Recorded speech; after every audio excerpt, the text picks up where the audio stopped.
quase 500 anos depois da Reforma Protestante, faz-se necessário uma nova reforma.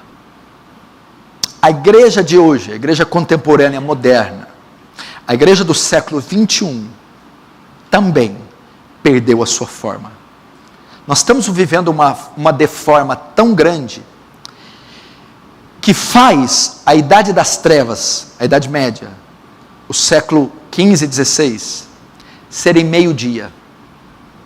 Nós estamos vivendo um século tão escuro que fazem os papas, os inquisidores, John Tetzel, professores de escola dominical. Por quê? Porque os papas, os hereges, ainda vendiam perdão, ainda vendiam terreno no céu, ainda vendiam a eternidade. A heresia era em torno de santidade, perdão, santificação, vida eterna, céu. Os papas de hoje, desse neocatolicismo dos apóstolos contemporâneos, não mencionam a eternidade, não mencionam pecado, não mencionam perdão, não mencionam inferno, não mencionam a volta de Jesus. Hoje o que se vende é a felicidade, hoje o que se vende é o imediatismo, hoje o que se vende é a cura, hoje o que se vende é o casamento, a prosperidade aqui e agora. Eternidade não está com nada. Hoje as blasfêmias são muito maiores, hoje o número de perdidos, de pagãos, é muito maior.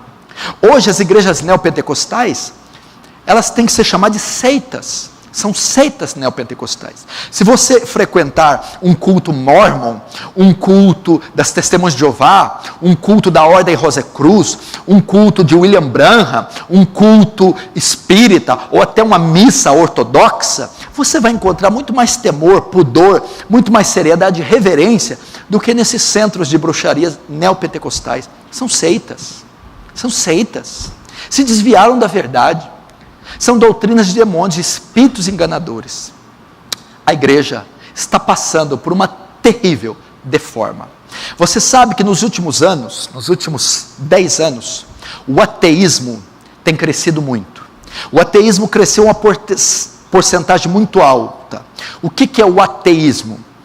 É a crença na descrença da existência de Deus. É a crença na descrença de Deus. O ateu não crê em Deus, não crê na existência de Deus. E sabe quem que são os responsáveis? A igreja de Cristo. Porque o Deus que a igreja evangélica moderna apresenta para o pagão é uma caricatura barata, grotesca do Deus da Bíblia. Quem que é um Deus estúpido e idiota das igrejas neopentecostais?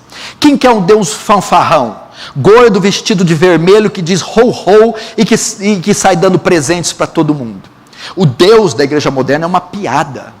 O Deus da igreja moderna é imediatista, é inócuo, não infunde terror, não infunde temor. É um Deus humanizado.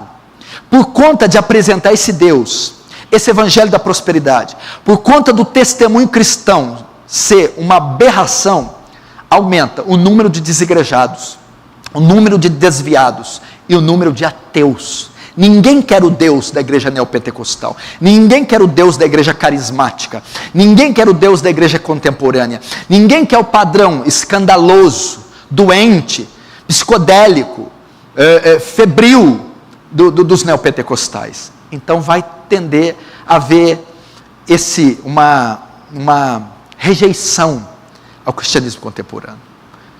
O cristianismo está havendo uma paganização, um neocatolicismo. As indulgências estão sendo desenterradas.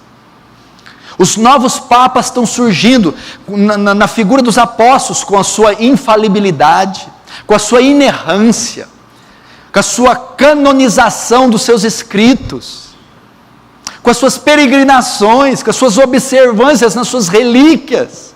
Está vendo? Está aí. Faz-se necessário uma nova reforma. Eu nunca vi tanta igreja, tanta seita, tanto desdobramentos em nome de Cristo como hoje. Rapaz, é tudo quanto é coisa, nomenclatura e coisas das mais bizarras. A reforma aponta para os apóstolos, a reforma aponta para Mateus, Marcos, João, A reforma aponta para Atos, Romanos, 1 e 2 Coríntios, Gálatas, Efésios, Filipenses, Colossenses, 1 e 2 Tessalonicenses, 1 e 2 Timóteo, Tito e Filemão. A reforma aponta para solos Cristos. Cristo é o único, salvação só nele. Ele é o mediador de uma nova e eterna aliança. Não sejais como meninos, inconstantes, levados ao redor de todo vento de doutrina, que conduzem os homens ao erro. Parem com meninice, parem com coisas. Um é de Apolo, outro é de Paulo, outro é de Cefas. Parem com isso. Vamos voltar para a justificação pela fé, para a santificação como evidência da justificação. Como Cristo, como pedra angular, como os meios da graça para adquirirmos santificação, oração, jejum, leitura da palavra, comunhão com os irmãos, culto público. As pessoas não querem. Quando eu vejo esses desdobramentos de seitas, eu vou para Colossenses, que é uma epístola apologética, onde Paulo está combatendo o legalismo, o gnosticismo, o liberalismo, o libertinismo. O que isso traz a ideia? Que esses desdobramentos são para satisfação da carne. Por que os judeus convertidos queriam se circuncidar? Satisfação da carne, ego, orgulho. Por que queriam guardar algumas coisas? Ego, orgulho. Por que pessoas querem seguirem certos costumes? Carne, conhecimento, status, elevação sobre o outro. É só para isso. A fé é simples. O credo é simples. A Bíblia é simples. E nós não estamos fazendo simples. Nós falhamos no básico. Esse é o problema. Nós falamos no básico. Nós queremos atuar numa esfera elevada, mas a nossa esposa não está sendo amada como a Bíblia manda. Nós não estamos guardando o corpo quando a manda. É isso que é essencial à fé. Nós estamos tendo comunhão com o Yahvé.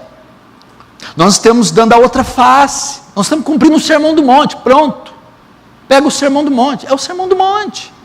Ali Jesus não fala de dia, não fala de dogma, não fala de horário, não fala de forma. Ali Jesus fala de algo interno, estilo de vida. A reforma tem que trazer isso. Não foi isso que o Éden fez? Deus deu forma ao homem, imagem e semelhança. O homem pecou, deformou. Não deformou? Veio o pecado, a maldição, a doença. Vem o Evangelho, traz a forma. Mas aí todo mundo pergunta, é nesse tempo que restaurarás o reino? Não compete a saber a vocês os tempos e as estações, mas recebereis virtude. Mas cadê o reino? O reino já está entre vós e vocês não perceberam. O reino é interior. O reino é mudança de coração. O reino é regeneração. O reino é amar quem não é amado. Gente do céu, o povo está falhando nisso. Você pega os grandes líderes religiosos, eles falham em ensinar e em viver a prática simples do Evangelho. Volta a face para que te ferir a direita, anda 2 milhas para aquele que pediu uma. Quem olhar para uma mulher com intenção impura e cobiçou contra ela, com ela, entra no teu quarto, fecha a porta e ora em secreto.